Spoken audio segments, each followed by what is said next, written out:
Have you ever heard your name whispered when no one else is around?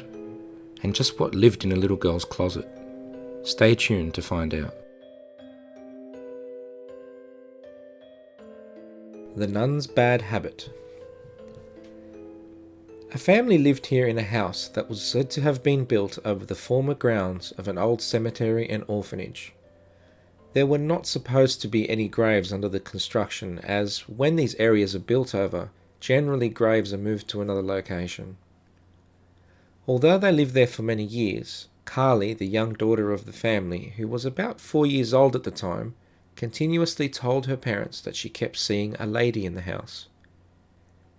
At first they ignored it as a child's nonsense talk, but when over a sustained period of time, Carly kept telling her parents, they took notice. When they asked her who the lady was, Carly responded that she didn't know, but that the lady she kept seeing was dressed like a nun.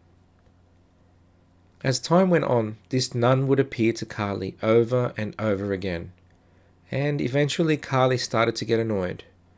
She wanted it to stop. She was getting older and she kept seeing the same thing. The family soon started to take Carly's claim a little bit more seriously and started to look for answers. Eventually, they found a link to the location of their house and the likely identity of the nun that Carly kept seeing. The nun's name was Mary Potter, and she had apparently founded the site many, many years ago. Identifying a possible link, however, did not make it go away, but as the years went on, the occurrences changed a little bit. Carly grew older and started to tell her parents that something was happening inside her cupboard in her room at night. The family, now used to Carly's claims, asked her what was happening. Carly told them that something was coming out of her cupboard at night and that she was so afraid that she wanted to change bedrooms. As a temporary measure, she found a strong leather belt and tied the two handles of the cupboard up tightly so they could not be opened. The parents believed that this would somehow prevent her being scared. But Carly still refused to sleep there anymore, and she then swapped rooms with one of her older brothers, Kenneth. Kenneth was not afraid of sleeping in that room and thought his sister was being dramatic over nothing. It was not long at all before something strange happened to Kenneth. One night, Kenneth was awoken by a banging noise. He jumped up and looked over at the cupboard, which was shaking. The cupboard doors moved forward slightly, as if someone were trying to push them open from the inside, but couldn't quite get them open because of the belt. The foot of Kenneth's bed was actually up against the doors of the cupboard as well, and he could feel and hear the doors banging against the foot of his bed.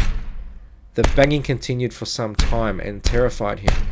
He said it was clearly as if someone was trying to get out. After that, Kenneth did not sleep in that room either.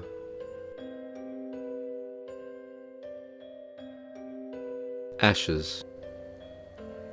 Gary told me this story with a heavy heart and confided that it had bothered him for many years. Gary was living with his parents at the time, and in their house there had never been any strange activity. In fact, the paranormal was far from the first thing on their minds. No one in the house had ever had anything strange happen to them all their lives. This was until some time after his grandfather passed away and was cremated. His ashes were kept in the family home in an urn and were placed safely and lovingly in a secure place. One night, Gary invited a friend over for a few drinks, and by the end of the night, in his own words, they were almost blind drunk. In this state, they decided that they wanted to see what the ashes in the urn looked like. They opened the urn with as much care as they could, considering their intoxication, and looked in at the urn. There was nothing particularly interesting inside, but it dawned on them what they had done, and so they resealed the urn carefully and put it back into place. Gary regretted it, but added that he believes that he did not spill any of his grandfather's ashes.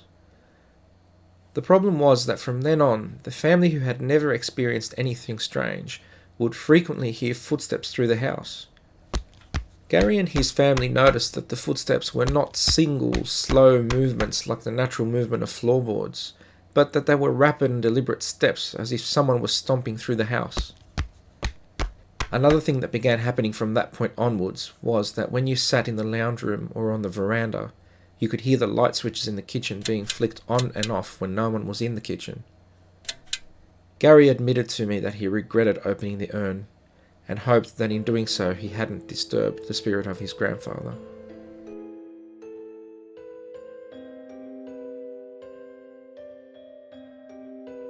Strange happenings. Jane confided in me a story of a house that she once lived in. She and her husband moved into this house and were keen to live there for the next few years. They were planning on having children and to grow their family there, as they particularly liked the area and the house. They had many family and friends who would visit often, but some of the visitors would visit once or twice and then be put off visiting again. People would continuously complain to Jane about the house and the strange things that would happen to them there. Visiting children used to complain of hearing something whistling in their ears and described it as long, drawn-out whistling. Also, Jane's husband Paul would often complain to her that when she was not around, he would hear extremely loud crashing and banging noises in the adjacent rooms, but when he would investigate, he would find nothing out of the ordinary. Jane admitted at first that she would laugh these experiences off as she'd never had anything like that happen to her. This was until one day something did happen to her. She was pregnant with their first child, and she was lying in bed to try to get some rest. She suddenly heard a long drawn-out whistling noise made right into her ear. She jumped up from the bed in fear and ran to find her husband. A few weeks later, Jane and Paul were talking in one room of the house, and the topic of conversation was as to what the eerie things that kept happening in the house were. It's worth noting that although they were in Australia, they were not speaking in English to each other. Her husband then asked, in their language, if she thought there was a spirit in the house. No sooner had he asked the question than a picture frame fell off the dresser onto the floor all by itself. Perhaps the question had been answered.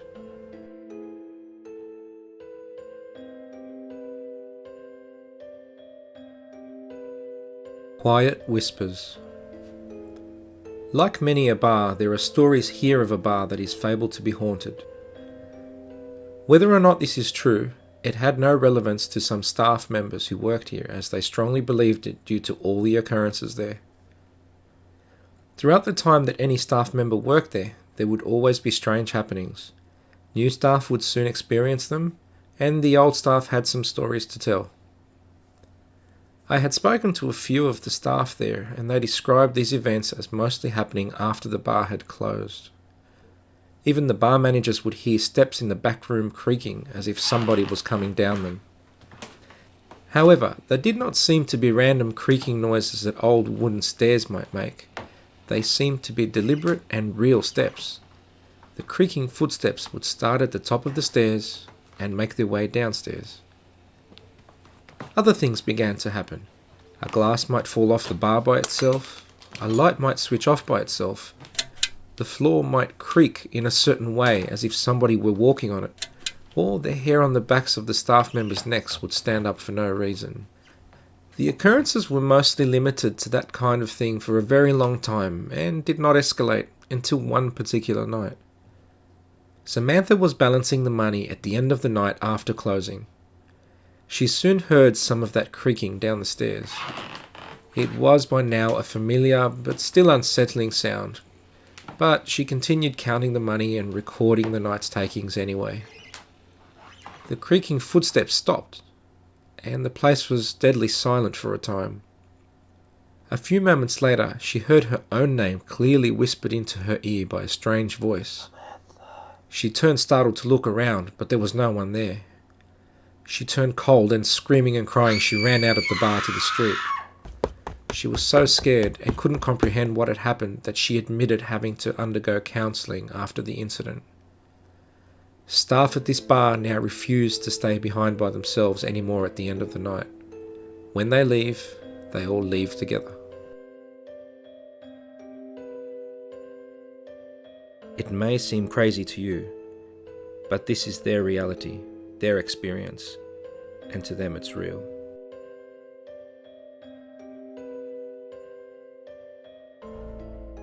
Make sure you like and subscribe and click on screen for more true ghost stories and paranormal events.